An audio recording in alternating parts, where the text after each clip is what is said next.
There's an old political proverb that you can't beat something with nothing. The idea being that criticism of something bad isn't enough if you're not coming up with an alternative solution. For decades, people have been criticizing fiat money, the inflation it causes, the dominance of the US dollar in the international trading system, unsustainable government debt and interest payments, and so on and so forth. But you can't beat something with nothing. My guest today argues in his Fat Tail Daily that an alternative is finally emerging. And suddenly, if he's right, things like this unsustainable government debt might actually begin to matter as a result. I'm joined today by Ryan Dins. Ryan, thanks for coming on. You start today's piece by describing what I would call the devolution of money, the opposite of evolution over many hundreds of years now. But give us your version of that take. Yeah, so look, money's a bit of an abstract concept, and the point I was trying to make at the start of today's piece was that most people never really think about that. They just presume money is, and it always has been, and for most of our lives, it seems like that. So I was trying to make the point that that's not necessarily the case, but sometimes these things move so slowly you don't realize that money was one thing, and that can be obvious things like shells, gold, paper notes, digital money, where big changes, but also within how money is constructed. There's rule changes all the time happening beneath the surface, whether it's new regulations on how banks can lend, which has an effect on money, whether it is what you can do with your money, whether it's KYC and AML laws dictating how you can govern your money. And at the deeper level, how is money created and how does it come into the system and how much money is there and who gets it first? All these things are always changing. And I think that goes past a lot of people. But and look, for a lot of the time, it might not matter too much to anyone when times are good, when things are going okay, or when the economies are firing. Money works pretty well as an arbiter of value, except that over time, as things devolve, as you put it, into mechanisms where it doesn't act as well in that function. It doesn't act as well as an arbiter of money. It doesn't act well as a neutral store of wealth. If some people have access to it before other people, if some people can create it faster than other people, and if the general rules of why we have faith in the current system of money don't work, then money will change again. And the point of the article was saying we're getting to pretty close to a crunch point, and you can tell that from the behavior of certain big players like BlackRock, for example, where they feel that we're getting to a crunch point where money's going to maybe undergo a more significant change in more real time than has maybe been the case or the obvious case over the past couple of decades. I feel like we could talk about this for many, many hours between the two of us. This is probably the most interesting A big topic I topic, know yeah. of. It's so I don't know which threads to pull here, but I'm reading a historical fiction book about the 18th century, which talks about when the nature of money changed in the sense that suddenly it became an IOU instead of an asset of value.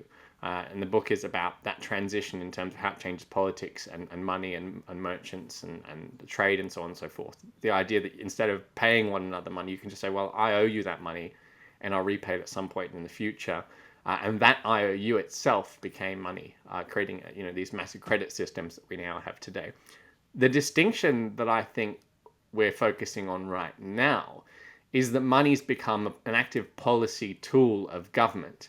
And for a very long time now, the idea has been that the government benevolently uses this policy tool for us. So it manages inflation for us by adjusting the money supply, manages how much we can borrow.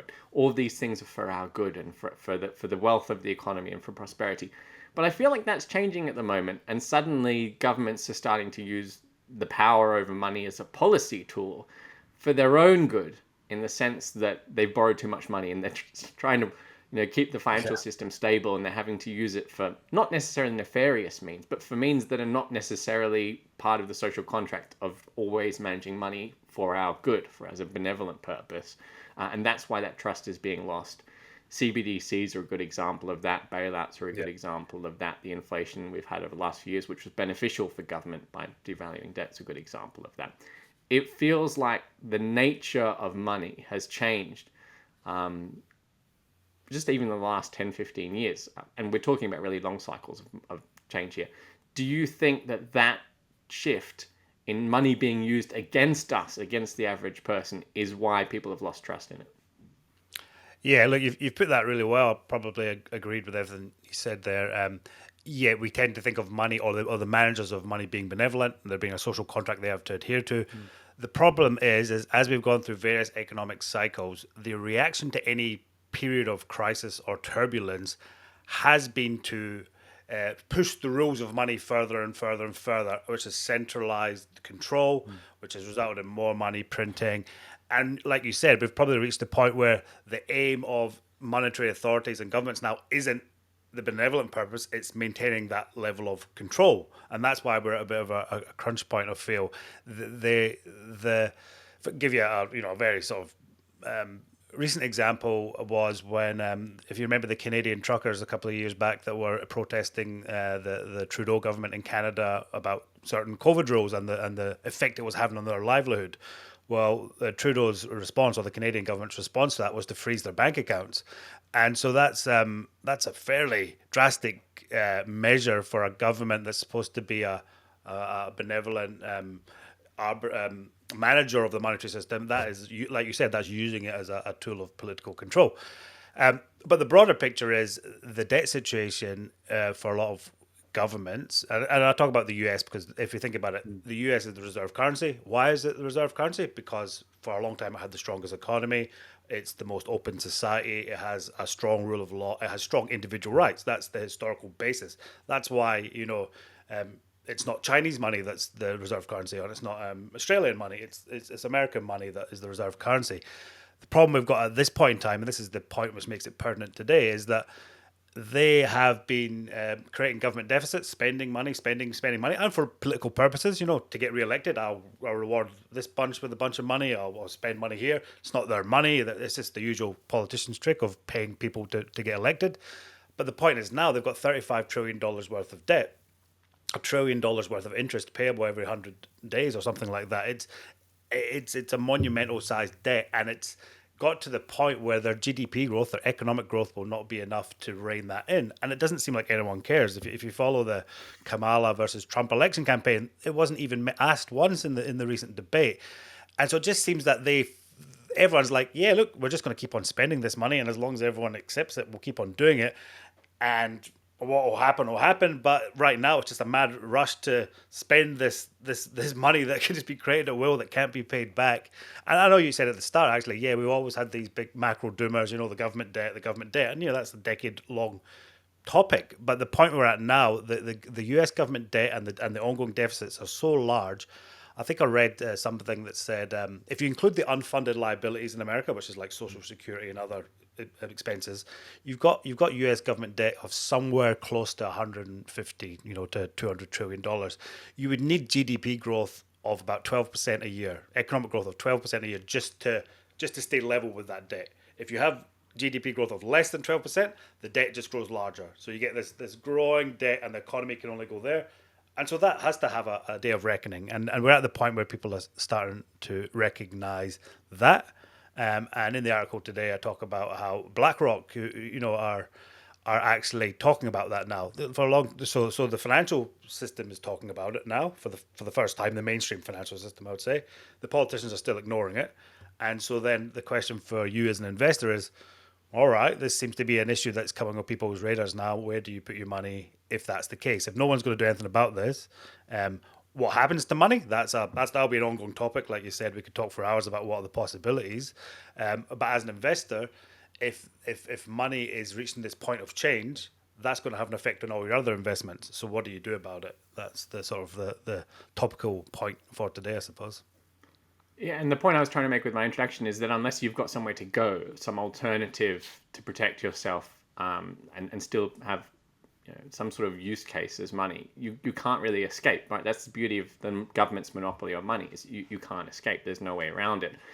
Unless there is an alternative which pops up. And you argue in your piece, and have many times before, that just the cryptocurrency, especially Bitcoin's existence and the fact that it functions and works in the way that it does, suddenly makes it possible to actually use a different form of currency. And so there is this alternative now that people can turn to, which means the old legacy existing system and its flaws suddenly there's suddenly a risk that will be exposed, right? Yeah.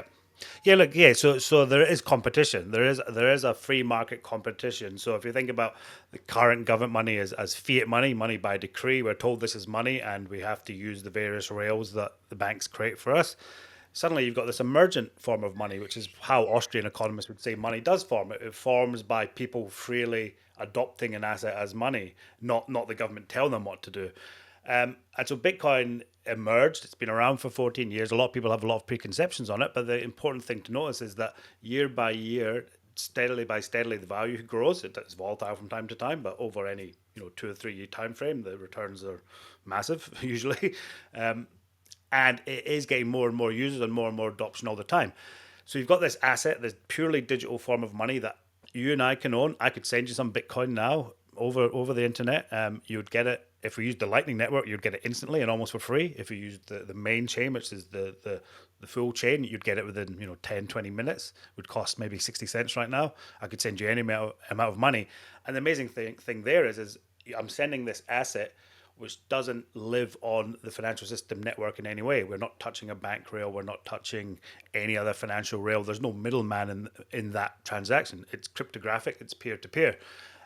So that's the competition, and that's the value proposition. So you've got Bitcoin, the asset, as a fixed monetary system, and then you've got Bitcoin, the network, as a decentralized network which anyone has access to it. They're two fairly simple concepts, and if the monetary system, like we said at the start, if you did have this monetary system that was well managed and it was benevolent and it wasn't picking winners and abusing it, there might not be a massive need for this system. It might be a niche thing used for certain digital applications. And so some people say to me, what is the biggest thing that could affect the adoption of Bitcoin? And I tend to say, if you had sensible politicians and sensible central bankers, then maybe Bitcoin wouldn't need to grow as fast as it does, because the existing system would work for everyone. But that's not the case. You look, and that's not the case in the West, and it's definitely not the case in a lot of developing countries where banks regularly go bust and currencies regularly turn into rubbish, and that's billions of people. So Bitcoin's use case is there, and it stands ready, and it's always stood there for anyone to adopt at any time you want. There's an old Bitcoin saying that everyone gets in at the price they deserve, meaning it's there for you. You think it's expensive or cheap or whatever, you'll get in when you get in, and it will always be there. But the interesting thing right now is, for years, this is me, maybe my colleague Sam Volkering talking about this day in, day out. But now you're getting mainstream commentators on it. You're getting presidential candidates actively talking about it, saying they would adopt a Bitcoin strategic reserve, which is a really interesting idea. Like, why would the US want a Bitcoin strategic reserve? Well, Cynthia Lummis, who's a Republican candidate, saying, well, we can have this asset here which naturally benefits from our complete manipulation over here. So we'll keep manipulating, but we've got a little hedge there for this asset to grow in value if people suddenly lose faith in our current system. So you've got that happening now. You've got people talking about that. And that's why I keep on talking about it, because these things are happening. It doesn't get much airplay in the mainstream media. So I sort of feel my role is to at least bring it to people's attention and let them see there is another side to it. And as an investor, as part of your portfolio, not the whole shebang, but as a meaningful percentage, and that will depend on how old you are and your risk tolerance and all other things, it makes sense to have it as part of your portfolio, as that hedge, as that alternate asset that lives in its own financial system, which is not tied to the decisions, which we don't know what they'll be, of regulators, central bankers, or politicians. So if you have complete faith in the current system, and even if you do have complete faith in the system, I would still say, look, any good investor doesn't let their ego decide all the decisions. They admit they could be wrong, and they would have a portion, 1% of your assets. If you don't believe in that system, which a lot of people don't, then maybe you have a more meaningful percentage. But that's the way I think about Bitcoin. It stands there ready to be used if and when it's needed. Aren't you worried about becoming too mainstream here? About becoming part of the perceived wisdom on Wall Street about what to do? Or maybe about whether Bitcoin's soul is being corrupted by these mainstream politicians and financial institutions getting involved and trying to take their cut of this boom? Yeah. Given, it's supposed Yeah, to be look, undermining them. yeah, look, that was always going to be the case with Bitcoin. When it got big enough, why wouldn't a bank want it? Why would any institution not want the soundest money possible? So that was always going to be an issue. But yeah, it's something that the long-term Bitcoiners like myself are vigilant of. We need to make sure certain things are stuck to. Self-custody is the big one. You have the ability to custody your own Bitcoin. You don't need to keep it with a bank or a financial institution. You can if you want for various, ease of access issues or security issues, but you do have the right to keep it on your own device if you so choose, and you do have the right to transact on it, which you do. That no one can stop you doing that, but if the institutions try to change Bitcoin, that's the point to be vigilant. But I don't think anyone, Hal Finney, for example, who's one of the first people to interact with Satoshi Nakamoto, 14 years ago. He's dead now, but he was a bit of a visionary in the cyberpunk movement. And he was envisioning $10 million of Bitcoin back in 2009 and envisioning the idea of Bitcoin banks, where banks would get into Bitcoin, because why wouldn't they? Why would they not have their assets in the soundest money? And we've seen that start happening in America. There's rumors going around that one of the big banks is finally getting approved by the SEC or the regulator. I'm not sure who, it might be the Fed or it could be the SEC, but to hold Bitcoin on behalf of customers. In America, they've made that very hard. Now it looks like they're allowing that to happen. Like you said, I'm not 100% like that's great. I would much prefer people self custody the Bitcoin, because that's what gives it the superpower for the individual. But I think we always knew that as adoption ramped up, banks, institutions would want to come in and have their pound of flesh. And as a purely investor driven thesis, what is likely to drive the value higher? A widely used assets that's used anywhere, around the world, or a niche asset that's only used by digital nomads? I suppose the first option is going to be better for the value. The key will be to make sure the ethos of the original digital nomads doesn't get corrupted somehow. But that'll be an ongoing fight, and that's comes back to what we're talking about money at the start. Money has always evolved. Money has always devolved or evolved or changed, and various aspects of Bitcoin will change as well. But as long as it maintains its key attributes, which is a fixed supply, which gives it that store of value feature that fiat seems to be missing, and as long as you can transact on it censorship free without anyone being able to stop you, that's Bitcoin. There's other features to it which are nice to haves, but that's the two features that matter most from a money point of view. Your optimism sounds wonderful. After about 300 years at least in our own history of money just persistently devolving and getting gradually worse and becoming more and more under the thumb of the government, losing its value steadily, being used to invade privacy and control people who go against the grain of socially or economically or whatever it might be. It feels like a big claim to make that we're on the verge of something better. Ironically, you're arguing it's precisely because money's devolved so far that we're on the verge of something better. But is that optimism really justifiable? And is there any time frame, at least range that you're willing to put on things might actually Yeah. change? Look, what's the old Lenin saying was that there's years where nothing happened, and then there's weeks where years happen, or something like that. That's the history of change. Change doesn't look like anything's happening, and then suddenly, and gradually, then suddenly, it all happens at once. I feel that the fact that you've got presidential candidates like Donald Trump and Robert F. Kennedy Jr. before he gave up, actively talking about Bitcoin as a good thing is such a sea change from like a couple of years ago. A couple of years ago, Bitcoin was dead, crypto was dead, and now we've got presidential candidates talking about. A couple of years ago, Jamie Dimon and Larry Fink were calling Bitcoin an index of fraud, and now BlackRock, Larry Fink's BlackRock, are on CNBC talking up Bitcoin as a safe haven asset. So we're already seeing the change, I think, underneath the surface. It's just the mainstream people who don't follow this story are still stuck in maybe the arguments from 2 years ago, 3 years ago of, oh, this is a bad thing only used by, criminals or ransomware or something like that. Meanwhile, a lot of people have moved on to what the future could be. So I think in terms of the social discussion, it's already changed. It just the next point will be is do people enough people to start to see it, and then you get the price change, and then we know from Bitcoin cycles and crypto cycles when the price changes, it happens really fast, and when it does, it brings in a whole lot of new people who ignored it because it's a complex area, who wants to think about money all the time. But when the price goes up and their friends start making money and their neighbors start talking about it, people get interested. And I think in the US, you've now got financial advisors being able to recommend it and put it in people's portfolio. So you'll get those discussions being led by the mainstream because the mainstream can profit from it for the first time as well. They can create portfolios that outperform. They can gain some fees in the form of ETF fees and stuff like that. So it's a different dynamic now. In no other cycle did we have the mainstream finance industry being able to profit off of this.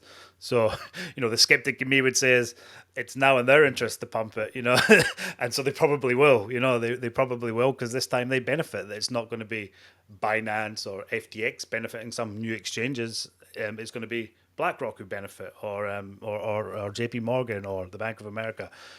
Australia is a bit slow to that, unfortunately. I don't think we've had much movement from our banks or our super funds. That's a bit disappointing to me. I know a lot of people that leave their own super fund and set up their own self-managed super fund because they can't get Bitcoin exposure through it. And look, the other little key point, you asked for a prediction, and I don't like to make predictions because, one, it's hard to do, two, you're going to be wrong no matter what. But the one thing to look out for is there's a company called MicroStrategy, who the CEO is called Michael Saylor, and he's been implementing this strategy for the last 4 years where he sells equity in his company, which he says is overvalued, and buys Bitcoin. And he's been doing it for 4 years, right? And he's grown the value of the company from about $1 billion to about $29 billion today. And he just bought another, I think it was $2 billion worth of Bitcoin last week. And he just raised a convertible note for $1.1 billion on Friday. I think he's going to buy more Bitcoin with that. He keeps on buying it, right? Which is fine. What the interesting thing is, though, is his company might get entrance into the S&P 500 sometime in the next 6 months, right? He's already the 300th valuable company. But once he's in the S&P 500, he can raise money in this little perpetual feedback loop from index funds, basically. And he invests in Bitcoin. He raises money, invests in Bitcoin. And if Bitcoin keeps on going up, basically he can keep on doing that. He's got his own little money printer. I won't get into the complexities of the strategy today because it's a little bit involved. But if you're looking for a trigger point to what could create like a little spur of really big speculative interest is if MicroStrategy gets inclusion in the S&P 500. And that could come in the next 6 months. So you might get... People won't really understand what's happening, but that could cause a big, speculative frenzy in Bitcoin because they realize what this guy's going to do because he has been doing it for the past 4 years. The inclusion in the index just allows him to do it on steroids. All of these things remind me of when I read the book, The Death of Money, and the discussions people were having in Germany and Austria in the 20s, the early 20s about the magical powers of Swiss francs and US dollars instead of using the local currencies, and how people were becoming absurdly rich just by having their savings in foreign currencies. And it started out illegal and then it became easier and suddenly it was in the government's interest, and all these same cycles occurred. Yeah. Was it 102, 104 years ago? It's all so familiar in so many ways. Anyway, later on this week, Ryan, I think you're going to give people who are watching this video, who are reading your Fat Tail Daily today, more information on how they might be able to very easily join this Bitcoin revolution, this changing nature of money. Hopefully it's an evolution of money instead of a devolution, as we've had for 300 years, counting at least in terms of the Anglo-Saxon world, at least. Yeah. There would be a big change, wouldn't it? Don't forget to subscribe to everyone watching, both to our YouTube and of course also to our Fat Tail Daily, so you can receive our daily emails. Ryan, I'm going to let you go to the dentist now, I think. Yeah, exciting day ahead of root canal surgery. So yeah, that'll be fun. Yeah, it was either post or pre-root canal, Ryan, for you today. So we chose the pre for everyone's good. It would have been an interesting probably a wise decision. Yeah. All right. Everyone at home, thanks for watching. Before you go, I have another announcement. Our publisher Woody has promised me a $10 million bonus if I can double the number of subscribers to Fat Tail Investment Research's YouTube channel. So please like, share, subscribe, and send this video to all of your family and friends. Let's give Woody a nasty surprise when he comes back on the 23rd of September.